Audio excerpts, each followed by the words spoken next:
വരാനിരിക്കുന്ന തെരഞ്ഞെടുപ്പിൽ ഞാൻ തീർത്തും പറയുന്നു, ഫാസിസ്റ്റുകൾ അധികാരത്തിൽ വരുന്നത് ഉത്തരാഖണ്ഡിലും അസമിലും. ഇപ്പോൾ തന്നെ യൂണിഫോം സിവിൽ കോഡ് നിലവിൽ വന്നു. ഭാഗികമായി മുസ്ലിമീങ്ങളുടെ മദ്രസകൾ അടച്ചുപൂട്ടിച്ചു. പല നിലക്കുള്ള പ്രതിസന്ധികൾ വരാൻ പോയി. നിക്കാഹ് നടത്താൻ പാടില്ല.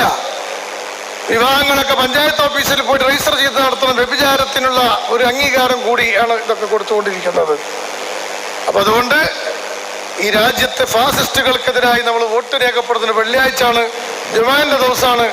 വേറെ ജുമാ ഒഴിവാക്കാനുള്ള ഫത്വ കൊടുത്തിട്ടുണ്ട്. ജുമാ ഒന്നും ഒഴിവാക്കണ്ട, എല്ലാത്തിനും വോട്ട് ചെയ്യാനുള്ള സമയം ഇഷ്ടംപോലുണ്ട്.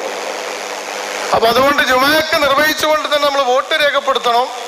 ഒരു കാര്യം കൂടി ഞാൻ പറയുന്നു, ഇന്ത്യയുടെ ഭരണഘടനയെ ചോദ്യം ചെയ്യുന്ന നിയമങ്ങൾ അവിടെ കൊണ്ടുവരുമ്പോൾ അതിനെ ശക്തമായി എതിർക്കുന്ന ആളുകളെ വോട്ട് ചെയ്ത് ഏൽപ്പിച്ചാൽ മതി. അവിടെ ഭരണഘടനക്കെതിരായി നീങ്ങുമ്പോൾ കട്ടൻ ചായ കുടിച്ച് ബിരിയാണിയും കഴിച്ച് ഇങ്ങനെ കിടന്നുറങ്ങുന്ന ആൾക്കാരെ MP ആക്കാൻ നിൽക്കണ്ട. അതിന് പ്രതികരിക്കാൻ, ശക്തമായി പ്രതിരോധിക്കാൻ പറ്റുന്ന ആൾക്കാരെ തന്നെ വോട്ട് ചെയ്ത് ഏൽപ്പിച്ചാൽ മതി. അതാരാന്നുള്ളത് നിങ്ങൾ തന്നെ തീരുമാനിക്കുക. ഏതായിരുന്നാലും നമ്മുടെ രാജ്യം രക്ഷപ്പെടണം, ഇന്ത്യയുടെ ഭരണഘടന നിലനിൽക്കണം, ഇവിടെ മുസ്ലിമീങ്ങൾക്ക് അന്തസ്സോടെ ജീവിക്കണം, നമുക്ക് മത സ്വാതന്ത്ര്യം വേണം. അതൊക്കെ നിലനിൽക്കാൻ ആവശ്യമായ ജനാധിപത്യ സംവിധാനത്തെ നമ്മളൊക്കെ ശക്തിപ്പെടുത്തണം എന്നുകൂടി ഈ കൂട്ടത്തിൽ ഓർമ്മപ്പെടുത്തി മഹാനായ